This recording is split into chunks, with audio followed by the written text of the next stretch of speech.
Hi everyone, hope you're well. Phil's asked me to do a little summary of my John Keats lessons that I've done on the poem Lamia and just some of the things that I've done for them. So I'm just going to run you through some of those now. It's been a fantastic for me, the joint planning that we do in English, which has allowed Kim and Anna and Fiona to do some poems and give them to me, and then I've done the same vice versa as well. And I think we've really benefited from that, definitely, especially in this lockdown situation. I think the main thing that I've done with my lessons is just try to make them as much like my actual lessons as I can, but just in a new format, in a different medium, basically. So there's, lots of kind of intense periods of study, really kind of high level academic stuff on the poetry, which is quite hard, really, followed by just terrible, terrible jokes. Absolutely awful jokes, the kind of thing that I'll be making in person. Just interspersed, really, to keep it lively and fresh. And kind of the worse they are, the better the lesson is, I think, really. And it's just helped to, keep them awake, keep it a little bit lively. So I'll just talk through some of the things that I've done, perhaps, and show you a few examples, and maybe you can have a go at a couple of things if you wanted to yourself. Okay? This poem, Lamia by John Keats, is a really complicated one, so it made me think before I started, how did I want to approach it? It's a big poem that I've always been a little bit scared of, really, in the past. It's absolutely massive and a little bit bonkers, too. So it made me really stop and think, how do I want to go about this? How can I teach them kind of a big, scary poem in this unusual medium? So I thought, I'll just go through the way that I normally teach stuff. So connect to what they already know, create a framework for what they're going to learn, guide and model them through it, then do the intent study, and then that reflection phase, like most periods of study, really, but there you go. I think I realised quite early on that it was quite good for them to hear and kind of see their teacher a little bit, so I interspersed some of these videos with the screencast talking over the top type thing. I don't have a very good laptop, so I just took a little bit of time to kind of learn the amount of time it takes to upload and download stuff, and in between I'll go and do something else and stuff. So I was just very much kind of learning along the way, and then just gradually getting a little bit better at understanding where to look in the camera, because I was just looking over here for most of the first bits, which people pointed out was a little bit weird.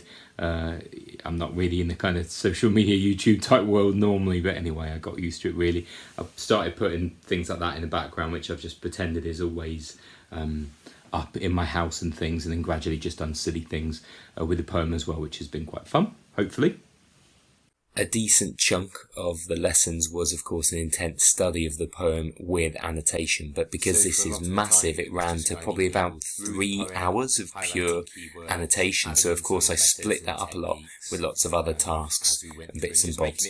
For the annotation section, I used the voiceover screencast type thing that a lot of people I know have been using to just be able to record your screen and have the voice over the top, and that works, pretty well. Breaking up those lessons and showing them how to revise and process their learning, I've used a lot of Triptycho resources, which obviously look great when you're doing it yourself. I've given them the links on the PowerPoint so they can play it themselves, or they can kind of watch me play it, I guess, and use that as a starting point for discussion, debate, that kind of thing. Just spent literally 2 minutes recording the worst Pictionary ever, so much so that I had myself crying with laughter at how bad my drawing is. I think the visual gags has been one thing that the students have liked. I say, when you're learning this poem, you have to keep your tragedy hat on. So I obviously put a hat on that had the word tragedy on. And that recurs quite a few times over the different lessons. I got all my random hats out in the house and just put that on. And I've had students send me their tragedy hats that they've made via email as well, which is great. You can't summarise a poet like John Keats by using just one technique, but he has some favourite techniques that crop up time and time again, which will help students to understand how he writes. His main one is contrasts, because his life was all about contrasts of life and death and love and despair and things like that as well. His main one is contrast that he loves uses, as I say. So I created a little jingle which I just slotted into the video every time there was a contrast, with the aid of a tiny little musical interlude. I always think that variation is the key to a good normal lesson anyway, really. So I've just tried to create that variation within my online lessons on YouTube. Perhaps easier doing it that way than kind of live via Teams for me, but anyway, so yeah, just a mixture really. Well, it is training day. Anyone who's seen the Media Studies Department brilliant parody style videos that we've done over the last 15 years will know that I love doing that kind of stupid stuff, and the kids quite enjoy it as well. So I've made a couple of those and just slotted them in. They took a little bit of time, but I just worked on the ideas, and then it only takes a few minutes to film and edit it. So inspired by lockdown, this one is PE with John Keats. So I took that kind of PE with Joe Wicks type thing, and created a home workout routine at home with quotations from the poem turned into an exercise routine. So this is probably going to be a little bit random, but Phil really wanted me to do it, so I'm going to just show you now the PE with John Keats bit that I did. If you don't know the poem, as I say, it'll be a little bit mad, but if you do, it might make sense, and certainly the students quite enjoyed that. There's another parody style one that will end the digital training session later on in the day as well, but for now, why not get up and have a go at this John Keats inspired workout.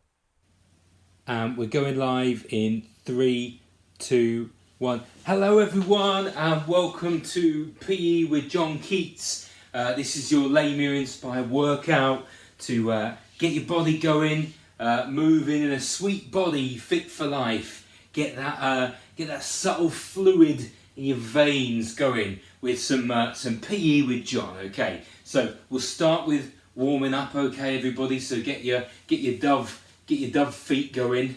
Stretch them out like a dove-footed god, Hermes. Yeah, that's brilliant. Stretch it out. Okay, and just stretch those calves out. Kneel like a hoof satyr, like you're kneeling at the foot of a beautiful nymph, and kneel, that's it, stretch it all out, lovely, and now silently glide, okay, great, you're all warmed up, let's do our exercises. We're going to do 10 seconds on, 10 seconds off. Okay, so first one, you're Hermes, you're looking for the nymph. Okay, we shuffle veil to veil, veil to veil, veil to veil, wood to wood, wood to wood, speed it up, wood to wood, wood to wood, veil to veil, veil to veil, you're Hermes. Next one, you're the nymph, cower and cower and cower and cower, and warm up, and everything's fine, it's a god.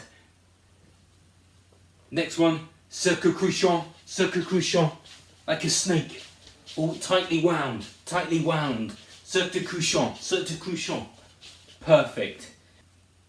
Right, next one, you're Lamia, you're transforming, you're convulsed in pain, from a snake to a woman, you're convulsing with pain, from a snake to a woman, and relax.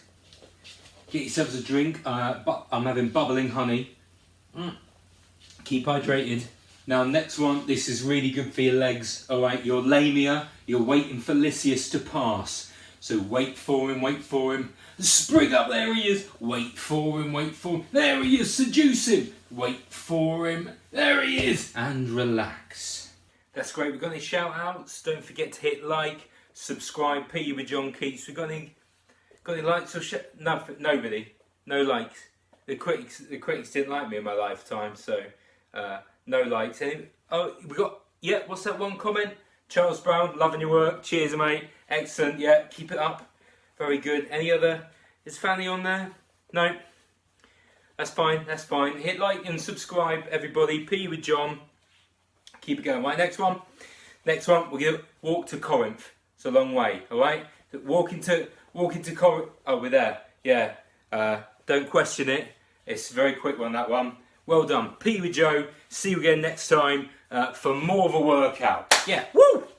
If nothing else, it's been a kind of fascinating record of my lockdown hair.